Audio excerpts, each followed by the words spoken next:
और जो आपका ड्रीम कॉलेज था वो आपको भी मिलने जा रहा है। जैसे मैट्रिक्स की एक तो फैकल्टी, मतलब हर रोज भी डाउट पूछना है तो पूछ सकते हो आप।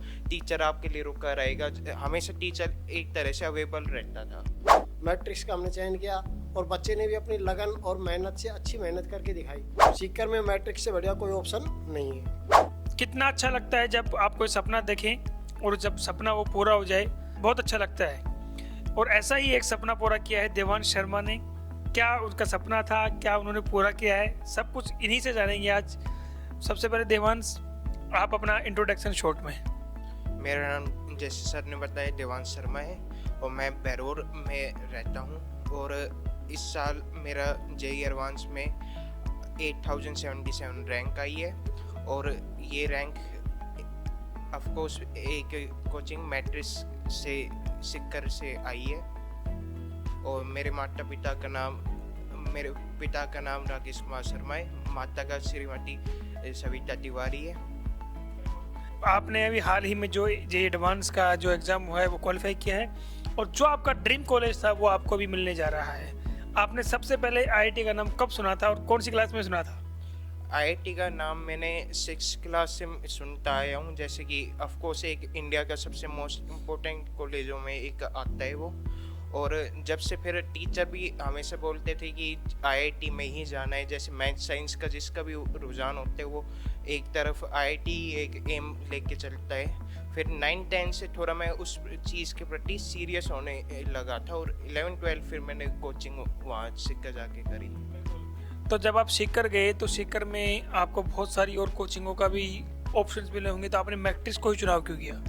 मैट्रिक्स का जैसे मेरे घर में भी पहले 3-4 ऐसे जानकार का रिजल्ट आ चुका है मैट्रिक्स से। और सबका एक वही था कि अगर सीकर जा रहे हो तो फिर जेईई के लिए मैट्रिक्स ही है और कहीं भी देखना नहीं है। तो 2 साल की आपकी जर्नी मैट्रिक्स के साथ में कैसी रही, जरा थोड़ा विस्तार में बताओ। मैट्रिक्स की ऐसी 3-4 विशेषताएं बताओ जो आपको वहाँ की बहुत अच्छी लगी हो। जैसे मैट्रिक्स की एक तो फैकल्टी, हमेशा से हमने कभी भी एम नहीं करा कि मेंस की तरफ जाना है। हमेशा एक एम रहता था एडवांस के लिए ही तैयारी कर रहे हैं और उसी तरफ अपन जाएंगे। तो एक डीप नॉलेज देते हैं वो लोग, है ना। एक काउंसलिंग, हमेशा मतलब ऐसा नहीं रहता कि बहुत लंबा टाइम हो गया कि काउंसलिंग हुई नहीं है। हर महीने में आधे महीने में एक मैसेज आ जाता था कि आपकी काउंसलिंग है, इतने समय यहाँ पहुँचना है। तीसरी चीज़, कभी भी डाउट सेशन में लेट नहीं हुआ। हर रोज़ भी डाउट पूछना है तो पूछ सकते हो आप। टीचर आपके लिए रुका रहेगा, हमेशा टीचर एक तरह से अवेलेबल रहता था। तो आपने जब बात की डाउट की और मैटलैब की मैट्रिक्स में, आपकी जर्नी के दौरान जब 2 साल की आपकी जर्नी रही हो, कभी आपको ऐसा लगा कि यार शायद मेरा होगा या नहीं होगा, कभी आपने डाउनफॉल महसूस किया हो? उसके बाद आपने खुद को अपलिफ्ट कैसे किया और मैट्रिक्स ने इस दौरान आपका कैसे सहयोग किया? ऑफकोर्स जब अपन तैयारी करते हैं डाउट तो आता है कि होगा या नहीं होगा, और वो शुरुआत में ज़्यादा आता है बाग की बजाय। इसलिए शुरुआत में जैसे एक तो टीचर हैं जिनके पास मैं बाद में काउंसलिंग के लिए गया, क्लास के बाद मैंने उन्हें रुकने के लिए कहा, तो उनने एक चीज़ मतलब यूँ ही कहा कि अभी कुछ भी एम लेके मत चलो, अभी अपने जितना अपनी कोशिश हो सके, तैयारी हो सके, उस पर ध्यान दो, अपने आप हो जाएगा। वो एक कंसिस्टेंसी बनाए रखोगे तो होगा।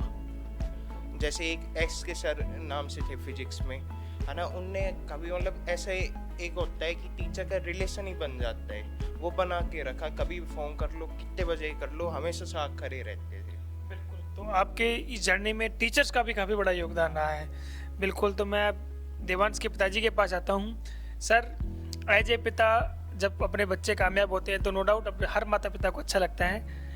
आपको कैसा महसूस हो रहा है और आप इसकी सफलता पर क्या कहना चाहेंगे? सर देखिए, अपन जो संतान को है यही चाहते हैं हमारी योग में काबिल बने और उसी के लिए हर माँ बाप भी प्रयास करता है। मैं तो क्या, इसी पर्पज से हमने सोचते हुए उसको सीकर भेजा था कि आईआईटी करवाएंगे बच्चे को। मैट्रिक्स का हमने चयन किया और बच्चे ने भी अपनी लगन और मेहनत से अच्छी मेहनत करके दिखाई। और इसका जो ये रिजल्ट रहा तो ये स्वाभाविक रूप से है, जब बच्चा रिजल्ट में कामयाब होता है तो माँ बाप को तो खुशी मिलती है सर। सर, जब आप मैट्रिक्स आप सीकर गए होंगे तो सीकर में आपके सामने और भी बहुत सारे ऑप्शंस होंगे, या फिर अभी जब ऑफ द रिकॉर्ड बात करें तो आपने कहा कि सर आपके ही कोई जो साथ में स्टाफ साथी पढ़ाने वाले उन्होंने कोटा आप उनके बच्चों को भेजा था, तो आपने कोटा क्यों नहीं भेजा, आपने सीकर क्यों भेजा?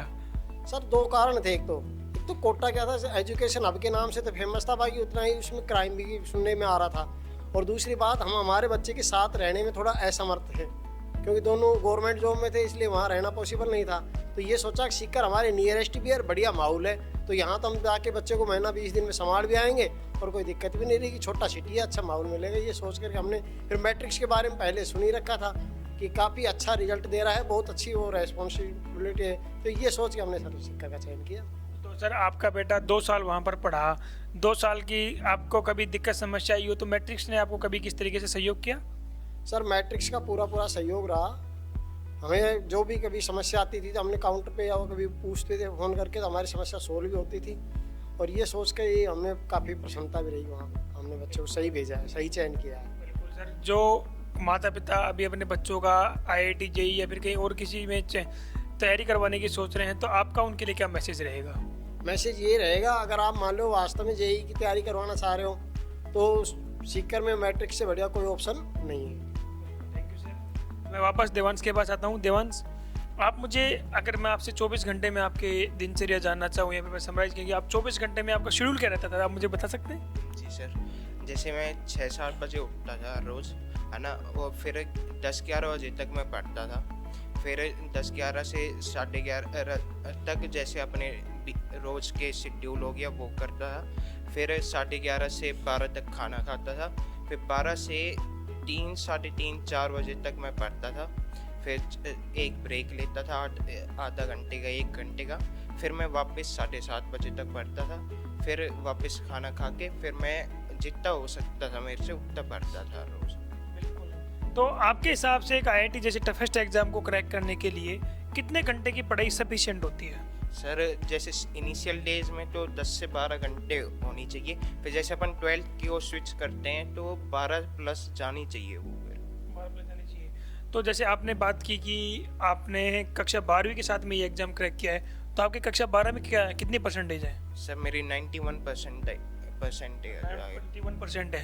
तो जो विद्यार्थी ऐसा सोचते हैं कि यार कक्षा 12वीं के साथ में अगर IIT की तैयारी करेंगे तो कक्षा 12वीं की परसेंटेज सही नहीं बनेगी, ये नहीं होगा, सिलेक्शन नहीं होगा, कहीं के भी नहीं रहेंगे, तो आप उनको क्या मैसेज देना चाहोगे? नहीं सर, एक शेड्यूल होता है किस समय अपन को क्या किस जगह ध्यान देना है, वो एक शेड्यूल बना के चलेंगे तो ऐसी कभी भी दिक्कत नहीं आती है। जैसे 15 फरवरी से चालू हो जाते हैं बोर्ड, तो कम से कम अपन को जनवरी से एक शेड्यूल बना के चलना चाहिए कि भले ही 2 घंटे हर रोज के, लेकिन मेरे को बुक की तरफ ध्यान देना है। तो अभी अगर जो आपकी इस वीडियो को छोटे भाई बहन देख रहे हैं, आसपास के कोई भी नौजवान साथी इसको देख रहा है, आप उनको क्या मैसेज देना चाहोगे? कि हर रोज कंसिस्टेंसी बना के चलनी है। एक लाइफ में एम होना ऑफ कोर्स ज़रूरी है, तो अपन अगर IIT की और एम ले रहे हैं तो कंसिस्टेंसी, हार्ड वर्क तो अपन को करना ही पड़ेगा, उसके बिना नहीं आ रहा रिजल्ट। तो आपको बहुत बहुत बधाई हो and best of luck. Thank you sir.